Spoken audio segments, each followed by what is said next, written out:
je vais vous parler d'une action qu'on a mis en place pour améliorer les pratiques préventives des professionnels de santé en matière de conseil en santé environnementale et périnatalité. Tout d'abord, un petit point de contexte. J'ai eu la chance de bénéficier de la formation FAIT en 2018. Et c'était un projet sur le champ de la santé environnementale, était une perspective qu'avait l'URPS médecin. Et c'est vrai que force de cette expérience de formation du projet FAIT a été construit du coup par l'URPS médecin en lien avec les coporteurs de FAIT, une action à destination des professionnels de santé, certes médecins, mais également les masseurs kinésithérapeutes et sages-femmes, vu qu'il existe aussi une URPS, masseurs kinésithérapeute et sage-femme. Donc on avait choisi de mettre en place cette action, étant donné que il y avait un consensus sur le rôle central du médecin traitant et des professionnels de santé de premier recours sur cette question-là. Donc c'est une action qui s'est déclinée en deux axes particuliers. Un premier axe de sensibilisation via les attachés d'information. Alors, une petite présentation d'abord des attachés d'information. Les attachés d'information, c'est un dispositif spécifique à l'URPS Médecins Libéraux Hauts-de-France. Ce sont l'équivalent de délégués médicaux qui se rendent du coup sur les lieux d'exercice des différents professionnels de santé que l'on cible et qui ont pour objectif de présenter et de relayer un message de santé publique. L'objectif du coup de ce passage d'attaché d'information était de sensibiliser les professionnels de santé à un premier niveau de connaissances sur la santé environnementale et notamment sur les trois champs que sont la qualité de l'air intérieur, les cosmétiques et l'alimentation. Et également de réaliser un état des lieux des pratiques à tenter besoin de ces professionnels de santé, vu que l'objectif c'était aussi de répondre à leurs besoins. Nous avions ciblé de ce fait pour ce passage d'attaché d'information les médecins généralistes, les gynécologues, les masseurs kinésithérapeutes et les sages-femmes, en gros les professionnels de santé qui gravitaient autour de la femme enceinte et des jeunes parents tout simplement. C'est une expérimentation qui a été menée en 2019. Donc, vous voyez, en termes de temporalité, j'ai été formée en 2018. On a lancé le projet en 2019. Donc, tout d'abord sur la zone de proximité du Calaisis et l'arrondissement de Péronne pour avoir une expérimentation et sur l'ex-région Nord-Pas-de-Calais et sur l'ex-région Picardie. Et fort des résultats positifs que nous avons eus suite à cette expérimentation, nous avons eu un nouveau déploiement en 2020 sur la zone de proximité de Béthune-Bruay. Alors avant peut-être de vous présenter dans le détail les principaux résultats de ce passage d'attaché d'information, peut-être vous expliquer un petit peu comment s'est déroulée du coup la préparation de ce passage d'attaché d'information. Tout d'abord faire un petit recensement sur les outils qui pouvaient exister. Vu que c'est une action qui se faisait avec les coporteurs du projet FAIT, il y avait déjà pas mal d'outils qui existaient déjà en termes d'outils à destination du grand public avec les affiches, les flyers, les petits flyers dits conseils aussi.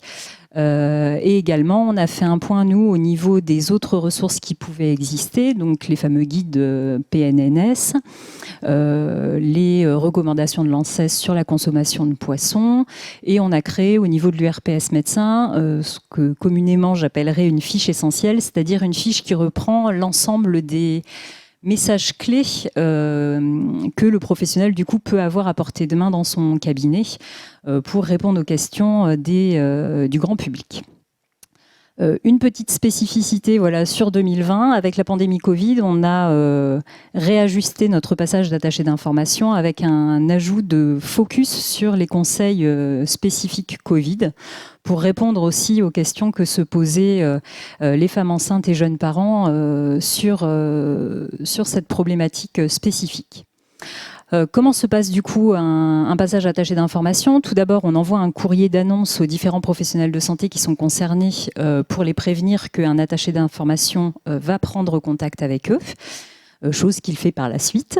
Et donc cette visite est l'occasion d'aborder différentes choses, voilà, de faire tout d'abord une mise à jour des connaissances, de présenter un petit peu tous les outils qu'on avait pu recenser pour aider les professionnels de santé dans leur pratique de tous les jours.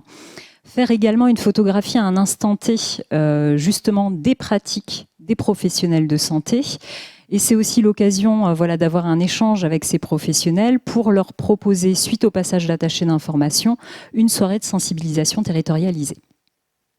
Donc, vous faire maintenant un petit point rapide sur les principaux résultats du passage d'attaché d'information. Donc, il y a 807 professionnels de santé sur les 3 territoires que j'ai pu vous citer précédemment qui ont été contactés. 570 d'entre eux ont accepté la visite des attachés d'information, donc avec un taux d'acceptation voilà, de 70%. Les entretiens sont plutôt longs, vu qu'on a plus de 33% qui ont duré plus d'une demi-heure, qui montrent du coup l'intérêt des professionnels de santé pour cette problématique, avec quelques éléments qui nous semblaient importants de partager avec vous voilà, aujourd'hui dans le cadre de cette première journée nationale FAIT. On s'est aperçu qu'il y avait une différenciation d'abord des différentes dimensions santé environnementale, donc notamment la dimension alimentation est plutôt bien abordée par les différentes professions. Ceci étant, c'est un peu moins le cas pour la qualité de l'air intérieur et ça l'est encore moins pour les cosmétiques. Donc ça nous a permis voilà, d'avoir un état voilà, des pratiques des professionnels pour voir aussi sur quoi appuyer notre message. Ça a été l'occasion pour nous aussi de présenter le projet FAIT et du coup ça a été, alors on l'espère bénéfique au niveau de la région, vu que mis à part pour les sages-femmes qui étaient bien sensibilisées et qui connaissaient le projet FAIT, ce n'était absolument pas le cas des médecins ni des masseurs kinésithérapeutes. Et également, l'un des éléments qui était intéressant, c'est que les professionnels de santé nous ont fait part d'attentes particulières, excusez-moi, en termes d'outils.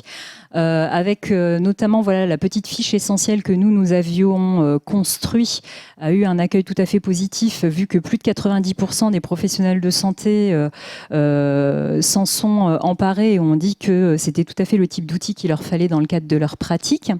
On a eu également plus de 60% qui ont souhaité, qui étaient intéressés par une formation de sensibilisation pour approfondir le sujet suite à ce passage d'attaché d'information. Et également qui étaient intéressés par la totalité des projets, du projet FAIT, voilà, et des outils inhérents à ce projet, donc notamment les affiches et les petits flyers qu'on avait pu présenter dans le cadre de ce passage. Et puis voilà, ça c'est de l'ordre de l'anecdotique, mais quand même, on avait quand même 99,7% des professionnels qui étaient satisfaits de cette visite, donc c'est toujours appréciable quand on met en place quelque chose que ça a un impact auprès du public que l'on cible.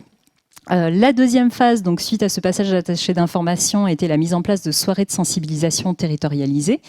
Donc là, pour approfondir le sujet, vu que l'objectif du passage d'attaché d'information n'est bien évidemment pas de former les professionnels, c'est plus donner des messages essentiels. Et du coup, la soirée de sensibilisation était l'occasion d'approfondir le sujet. On les met en place de manière territorialisée, tout simplement pour permettre aussi aux professionnels de pouvoir se créer un petit réseau informel proche de leur lieu d'exercice pour faciliter aussi les échanges qui peut y avoir entre professionnels de santé. Nous avions bien évidemment ciblé les mêmes professionnels que pour le passage d'attaché d'information, donc les médecins généralistes, pédiatres, gynéco, masseurs kinés et sages-femmes, en sachant que bien évidemment, nous n'étions pas fermés. Si d'autres professionnels étaient intéressés pour participer à cette soirée de sensibilisation, bien évidemment que nous les acceptions.